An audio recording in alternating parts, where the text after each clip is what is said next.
Bonsoir et bienvenue à tous. Et nous ouvrons par la lecture du communiqué du Conseil des ministres tenu ce mercredi au Palais de la République. Sarah Louya Senghor, bonsoir. Bonsoir Anne-Marie Gomis. Mesdames, Messieurs, bonsoir. Le Conseil des ministres s'est tenu ce mercredi 11 mars 2026 sous la présidence de son Excellence M. Bassirou Diomaye Diakhar Faye, président de la République. Au titre de la communication du président de la République. Le chef de l'État a fait une communication portant sur les points suivants. Promotion de la production locale et du consommé local. Abordant sa communication, le président de la République souligne que les performances de la production dans le secteur agricole appellent la mise en œuvre d'une vision systémique intégrant à la fois la restructuration des marchés et circuits de distribution des produits agricoles, la transformation des productions, la maîtrise et la régulation de la demande ainsi que la promotion de la consommation des produits locaux. À cet effet, il demande au gouvernement de veiller à l'encadrement et à la régulation de la commercialisation des produits agricoles et horticoles et d'accélérer le déploiement de programmes nationaux de réalisation d'infrastructures de stockage et de conservation des produits agricoles. Dans ce sillage, le chef de l'État instruit le ministre de l'Industrie et du Commerce et le ministre de l'Agriculture de travailler à la signature de conventions de commercialisation afin d'assurer l'écoulement des produits agricoles et des prix rémunérateurs. Il insiste sur la nécessité d'accentuer les campagnes d'information et de promotion de la consommation de la production agricole nationale en développant un label qualité Sénégal tout en renforçant les capacités de l'Institut de technologie alimentaire ITA, notamment dans ses missions de valorisation des recherches sur les céréales et productions horticoles. Il souligne enfin l'attention particulière à accorder à la réalisation des stocks de sécurité pour les denrées stratégiques et produits de consommation courante et à la stabilité des prix avant de demander de faire l'évaluation de l'état d'application de la loi sur les prix et la protection des consommateurs. Développement de l'économie sociale et solidaire dans les territoires. Rappelant que l'année 2026 est dédiée à l'économie sociale et solidaire, le président de la République indique l'importance et l'urgence de veiller à l'application intégrale des dispositifs et instruments prévus par la loi d'orientation relative à l'économie sociale et solidaire. À cet effet, outre l'établissement du fichier national de l'économie sociale et solidaire, il demande au ministre de la Microfinance et de l'économie sociale et solidaire d'accélérer la mise en place des mécanismes de l'économie sociale et solidaire dans la dynamique de promotion d'un développement durable et participatif. Pour le chef de l'État, il convient de mobiliser les acteurs publics, le secteur privé, les structures de microfinance, les femmes, les jeunes et toutes les forces vives de la nation autour d'une doctrine nationale de développement endogène de l'économie solidaire.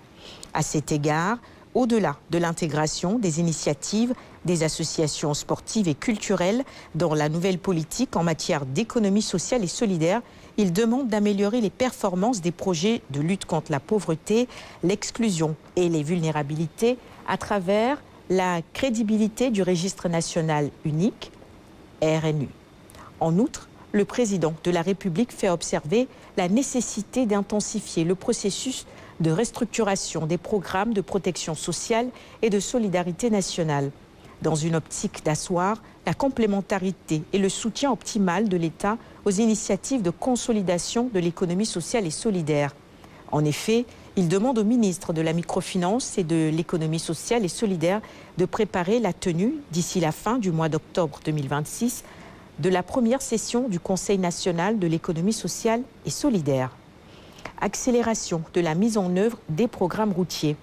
Considérant la construction, la réhabilitation et l'entretien des routes, autoroutes, pistes de production et ouvrages de franchissement comme des préoccupations majeures des populations et des acteurs économiques, le président de la République demande d'intensifier l'exécution des projets d'infrastructures routières prioritaires validés et de mettre en œuvre un nouveau schéma routier national optimisé en cohérence avec l'urbanisation accélérée des territoires et le développement des pôles de développement. Et le déploiement des pôles de développement.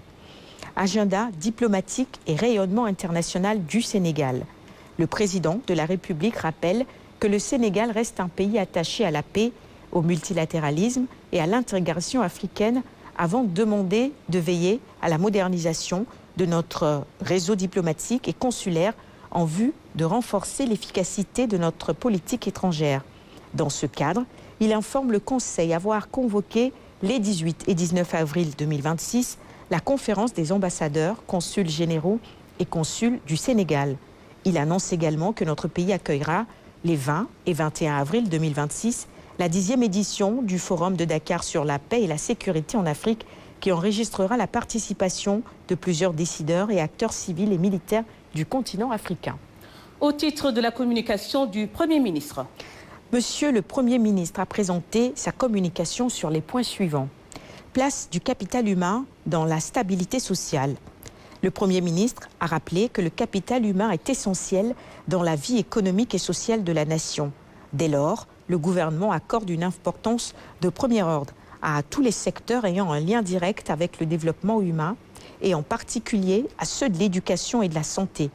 Il a fait un diagnostic du secteur de l'éducation nationale et de l'enseignement supérieur en proie à une crise lancinante due essentiellement à un déficit global en personnel, un manque d'infrastructures et d'équipements en nombre et en qualité, la détérioration de l'environnement scolaire, l'inadéquation des curricula d'enseignement et de formation, la faible promotion de filières scientifiques, la question récurrente des bourses des étudiants, le dérèglement du calendrier universitaire ainsi que l'instabilité chronique dans l'espace scolaire et universitaire. Le Premier ministre a fait noter que pour le secteur de la santé, les problèmes sont liés, entre autres, à la fragmentation des systèmes d'information de santé, au manque d'infrastructures et d'équipements modernes intégrant des solutions numériques et énergétiques, à l'insuffisance des réseaux humains, des ressources humaines et financières, ainsi qu'au déficit d'entretien et de maintenance. Il s'y ajoute l'obsolescence du cadre institutionnel et juridique, la répartition inégale du personnel et des moyens, la dépendance structurelle aux importations de médicaments, de matériel et autres produits de santé, le sous-investissement dans la prévention ainsi que la faiblesse du plateau médical rendant plus difficile l'accès à des soins de santé de qualité. Pour le Premier ministre, face à ce constat, l'État a déployé des efforts exceptionnels dans un contexte général difficile pour redresser ces secteurs vitaux. Ainsi, le gouvernement s'est engagé à mettre en œuvre le Pacte national de stabilité sociale pour une croissance inclusive et durable, signé le 1er mai 2025 entre le gouvernement, les syndicats et le patronat. Dans le secteur de l'éducation et de l'enseignement supérieur, le gouvernement déroule son plan quinquennal de recrutement de personnel pour renforcer les effectifs des enseignants afin de couvrir à terme les besoins en encadrement pédagogique et garantir la continuité du service public de l'éducation. En outre, selon le Premier ministre, des avancées significatives ont été notées dans l'intensification de l'accès, dans l'inclusion et l'équité sociale, dans l'amélioration de la gestion des carrières des personnels enseignants, dans la valorisation de la fonction enseignante, ainsi que dans le renforcement des capacités des enseignants par la formation diplômante universelle et la formation continue.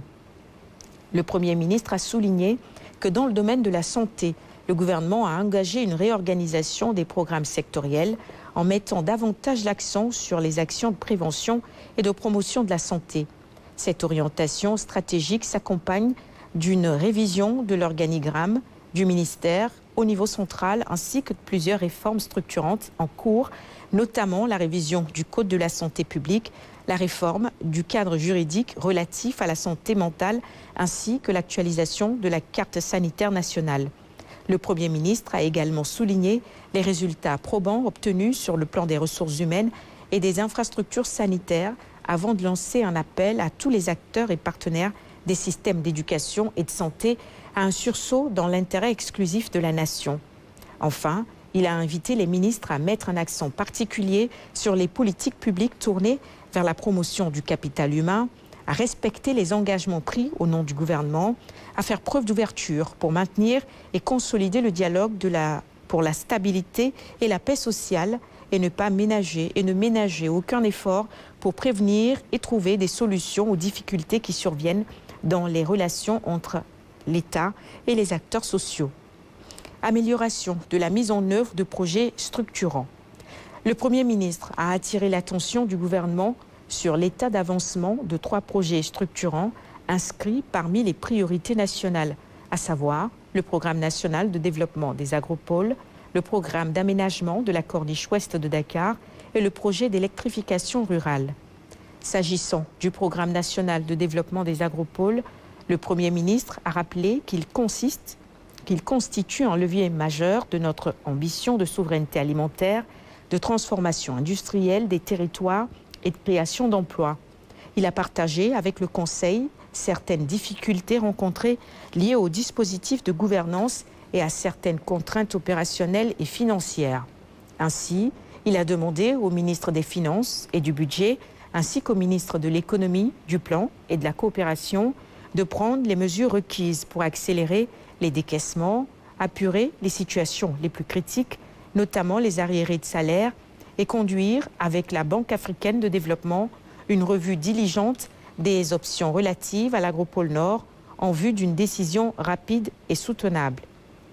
Il a demandé également au ministre de l'Agriculture, de la Souveraineté alimentaire et de l'Élevage, en relation avec le ministre de l'Industrie et du Commerce, de finaliser le cadre opérationnel de sécurisation de la matière première agricole afin de garantir un approvisionnement régulier, durable et conforme aux besoins des futures unités de transformation. Concernant le projet d'aménagement de la corniche ouest de Dakar, le Premier ministre a rappelé son importance stratégique, notamment dans la perspective des Jeux olympiques de la jeunesse, JOJ Dakar 2026. Il a déploré son arrêt du fait des décomptes impayés alors que l'échéance de mise à disposition du site s'approche. En conséquence, il a demandé au ministre des Finances et du Budget ainsi que des infrastructures de procéder en urgence à la régularisation des décomptes en instance afin de permettre la reprise immédiate des travaux et d'assurer leur livraison dans les délais prescrits. Pour le projet d'électrification rurale porté par l'ASER, le Premier ministre a rappelé qu'il participe directement à l'objectif d'accès universel à l'électricité et à la réduction des inégalités territoriales. Il a fait observer que les difficultés rencontrées dans l'admission et le dédouanement des équipements importés compromettent le calendrier d'exécution de ce projet et retardent l'amélioration attendue des conditions de vie des populations rurales concernées.